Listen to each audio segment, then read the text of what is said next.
नमस्कार दोस्तों, मेरी आज इस नई वीडियो में फिर आपका स्वागत है। और पिछली वीडियो में मैंने आपको बताया था कि इन्फ्लेशन या एक चीज़ ऐसी जो हमारे इन्वेस्टमेंट को खा जाती है, जिसको हम एक तरह से राक्षसी भी बोल सकते हैं। लेकिन ये कैसे भी करके हमारा इन्वेस्टमेंट का कितना भी रिटर्न हो, लेकिन इसका हिस्सा नहीं दिया हमने तो हमारा हिस्सा बढ़ता ही नहीं है, हमको रिटर्न ढंग से मिलता ही नहीं है। इस चीज़ का नाम है इन्फ्लेशन, महंगाई। हमरे सैया तो बहुत कमात हैं, महंगाई डायन खाए जात है। तो सुना आपने, महंगाई एक डायन है, हम इसको ऐसा इस तरह से बोल सकते हैं। वो गाने में उसको रूप दिया है। तो एक छोटा सा उदाहरण मैं आपको बताता हूँ कि पिछले साल यदि आप कोई चीज़ 100 रुपये में लाए थे तो इस साल के क्या प्राइस है उसकी, 105, 107, 108, लगभग इतना प्राइस तो होगा। क्योंकि इन्फ्लेशन की जो रेट है वो हमको हमारा गवर्नमेंट के डाटा से भी पता चलती है और हमको जीवन में डेली महसूस भी होती है। तो ये चीज़ है। तो मेरे फादर की सैलरी जो है 1970 के आसपास में लगभग 300 रुपया थी। मेरे फादर एक टीचर थे, तो उनकी 300 रुपये सैलरी थी और 300 रुपये का ही गोल्ड का कीमत था। तो आज गोल्ड का कीमत कितना है, 50,000 रुपया। तो इन्फ्लेशन के हिसाब से कितना चेंज आया कीमत में। मतलब गोल्ड ने अपनी कीमत नहीं खोई है। गोल्ड की 10 ग्राम गोल्ड है, उसने अपनी कीमत नहीं खोई। गोल्ड तो अपनी जगह है, लेकिन रुपये ने अपनी कीमत खोई है। तो रुपये की अपनी परचेस कैपेसिटी को खोने की दर को हम इन्फ्लेशन रेट बोलते हैं। आम भाषा में ये महंगाई बोलते हैं कि हमारी महंगाई इतनी बढ़ गई, महंगाई इतनी बढ़ी, अरे महंगाई बढ़ती जा रही लगातार। तो ये चीज़ है।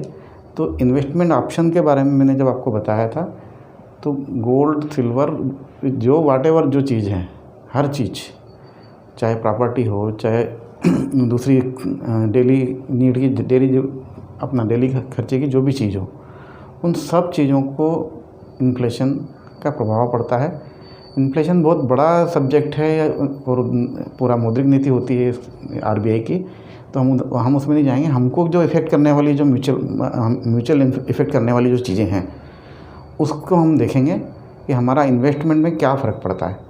तो मैंने आपको पिछली बार बताया था, तो इन्वेस्टमेंट हम यदि ऐसी जगह करते हैं जहाँ की इन्फ्लेशन का जो हिस्सा है, इन्फ्लेशन का हिस्सा कितना है, एक मोटा मैं आपको बता देता हूँ। इन्फ्लेशन अराउंड 6% के आसपास इंडिया में है। अभी 1-2 महीने में तो थोड़ा बढ़ गया है, क्योंकि थोड़ा चीज़ें महंगी हो गई। बाकी नॉर्मल 6% के आसपास इंडिया में रहता है। अभी पिछले कुछ सालों से ये बना हुआ है। तो जब तक हमको 6% का पैसा से ज़्यादा हमको बढ़त नहीं मिलेगी, तब तक तो हमारा पैसा कुछ भी रिटर्न नहीं कमा पाएगा। क्योंकि हमको गिनती में, हम जब बैंक में जमा करेंगे, कुछ बैंक में पैसा जमा किया, जैसे अपन एक उदाहरण लेते हैं, तो बैंक में जमा किया जैसे, तो बैंक में 1 लाख रुपये हमने जमा किया, सोचा कि 2-3 साल बाद ये अच्छा पैसा बढ़ जाएगा। लेकिन 1 लाख रुपये ने अगले जितने भी टाइम आप देखो, 3 साल बाद देखोगे तो 15% आपको बढ़ा हुआ दिखेगा। लेकिन बाज़ार में जो चीज़ें हैं वो 15 से ज़्यादा परसेंट बढ़ी हुई दिखेगी। इसका मतलब हमने रुपए में गिनती में तो हमको 1,15,000 आए, लेकिन वहाँ पे क्या पोजीशन है। जब बाज़ार में जाएंगे हम उससे कोई चीज़ खरीदने, तो रुपये ने अपनी क्रय शक्ति खोई है, तो चीज़ें तो महंगी हो जाएगी, चीज़ें हमको महंगी लगेगी। 1,15,000 की जो चीज़ है वो हमको गिनती में 1,15,000 दिखेंगे, लेकिन वहाँ पे 1,15,000 की जो पोजीशन है, वो 3 साल पहले जो हम उतनी चीज़ें खरीद सकते थे, यदि मैं आइडियल सिचुएशन एक आइडियल मानूँ, तो 6% का बढ़त इन्फ्लेशन में है, तो हमको 3% चीज़ें महंगी लगेगी। उतने ही पैसे में 1,15,000 में हम 3 साल पहले जो चीज़ें खरीद सकते थे, अब हमको 3% ज़्यादा पैसा देके उनको ख़रीदना पड़ेगा।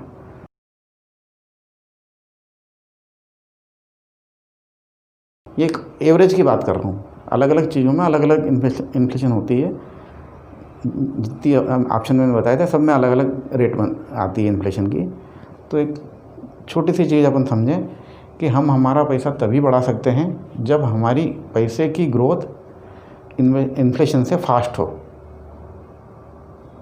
क्लियर हो रहा है आपको पॉइंट? इन्फ्लेशन की जो रेट है समझो 6% है, तो हमारी जो इन्वेस्टमेंट की जो रिटर्न है वो हमको 8%, 9%, 10%, 12%, 15% या उससे ज़्यादा, तभी हमारा पैसा सेफली और आगे बढ़ सकेगा। क्योंकि इन्फ्लेशन का जो पैसा है वो काट दें तो फिर हमारा पास कुछ बचता ही नहीं, फिर चीज़ें रुपए गिनती में ज़्यादा हो जाएंगे लेकिन चीज़ें तो उतनी आएंगी। तो इन्फ्लेशन का प्रभाव को हमको बीट करना पड़ेगा, तभी हमारा हम पैसा बढ़ा पाएंगे। मैं एक एक चीज़ ऑप्शन पिछली बार अपन देखे थे, तो उन ऑप्शन के बारे में मैं डिटेल बताता हूँ थोड़ी थोड़ी, कि उसका सबके लिए अलग वीडियो बनाऊँगा। बाकी एक मोटा जो चीज़ बताता हूँ कि कब 50 साल का अपन टाइम लेते हैं और 50,000 रुपये लेते हैं। एक उदाहरण लेते हैं कि 50 साल का टाइम और 50 साल का 50,000 रुपये। ये मैंने वर्कआउट करके आपको बता रहा हूँ। मैंने वर्कआउट किया है अपना कैलकुलेटर्स पे, और वर्कआउट करने के बाद इसके पूरे डाटा खंगालने के बाद में मैं आपको बताने की पोजीशन में हूँ। तो 50,000 रुपये का गोल्ड यदि अपन ने 1970 में लिया था, तो आज की उसकी कीमत 1.25 करोड़ के आसपास कीमत है। तो उसके अलावा हमने गोल्ड की अपन ने देखी, बैंक एफडी है, तो बैंक एफडी यदि 50,000 की तो पहले के रेट जो हैं वो 16% अराउंड थे, फिर कम हुए 13%, 12%, 10%, अब पिछले 2-3 साल से और कम हो गया, 10 से अंदर ही आ गए। पिछले 1 दशक से ही लगभग कमी आना चालू हो गए हैं। तो ओवरऑल जो रिटर्न है वो 80 लाख से 1 करोड़ के बीच में, 80 लाख के आसपास बनता है। गोल्ड का हमारा 1.25 करोड़ के आसपास बनता है, और हम हर पहले 5 साल में पैसा डबल होता था, फिर 7 साल में होने लगा, 6 साल, 7 साल, फिर 8 साल में डबल होने लगा, और अब 10 साल में डबल होता है। तो उस हिसाब से मैंने कैलकुलेशन किया, तो 80-90 लाख के आसपास बनता है। पिछले 50 साल में 50,000 का कैलकुलेशन 80-90 लाख बनता है। गोल्ड का बनता है 1.25 करोड़ के आसपास। और उसके बाद में हम प्रॉपर्टी का लेते हैं, तो प्रॉपर्टी का मैं एक उदाहरण के हिसाब से लेता हूँ। तो मेरा जो जहाँ का मैं रहने वाला हूँ वहाँ पे देखा मैंने, तो वो हिसाब से यदि अपन 50,000 की प्रॉपर्टी लेते हैं, तो 50,000 की प्रॉपर्टी समहाउ 2 करोड़ से 2.5 करोड़ के बीच में आती है। उतना मैंने पूरा अंदाज़ किया, प्रॉपर्टी के रेट के हिसाब से मैंने अंदाज़ किया, 2 से 2.5 करोड़ रुपये आती है। 50,000 रुपये की प्रॉपर्टी में आपने इन्वेस्ट भी किया, तो 50 साल बाद आपको 2 से 2.5 करोड़ के बीच में आएगा। और अब आते हैं अपन म्यूचुअल फंड पे। तो म्यूचुअल फंड में अपन एक मॉडरेट रेट लेते हैं कि 12% की रेट से ना बहुत ज़्यादा रिस्क है, ना बहुत ज़्यादा गेन है, ऐसे मीडियम लेवल पे हम म्यूचुअल फंड के पोजीशन लेते हैं। तो म्यूचुअल फंड से हमको लगभग 3 करोड़ के आसपास, 3-3.25 करोड़ के आसपास हमको 12% की रेट में मिलेगा ये। और उसके बाद हम अब आते हैं सेंसेक्स की तरफ, या शेयर बाज़ार के सूचकांक, जो हमको ये बताता है, पहले बॉम्बे स्टॉक एक्सचेंज का सूचकांक था, और अब जो है NSE और BSE दोनों हो गए हैं। तो अब ये सूचकांक के हिसाब से हमको ये बताता है कि टॉप जो हमारे शेयर्स हैं, हमारे पूरे देश में जो टॉप 30 शेयर्स हैं उसके लिए सूचकांक होता है, और टॉप 50 शेयर्स के लिए निफ्टी होता है। तो इन दोनों का जो इंडेक्स है वो नॉर्मल चलता है, मॉडरेट चलता है। शेयर तो 1 का 4 भी होते हैं और 4 के 1 भी होते हैं, लेकिन ये मॉडरेट रेट से भी हम ये देखें तो हमारा सूचकांक बढ़ने की जो दर है वो 17% की दर है।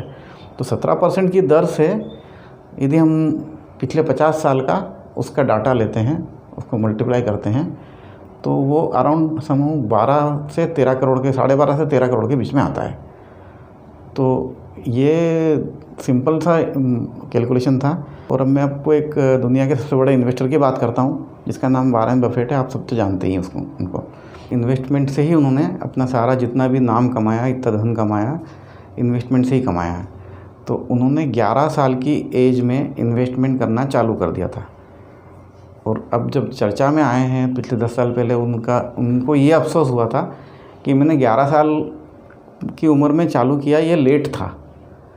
तो पहले जब उनकी CA cumulative average growth rate जो है, जो उनके पैसे बढ़ने की जो दर है, वो दर जो है वो पहले 17%, 17.5% हुआ करती थी, और अभी पिछले 36 साल से वो 22 से 22.5% के बीच में है। तो हम भी अपना पैसा ऐसे बढ़ा सकते हैं। और उन्होंने 11 साल की उम्र में चालू किया था और वो बोलते हैं कि लेट हो गए, तो हम कब चालू करेंगे?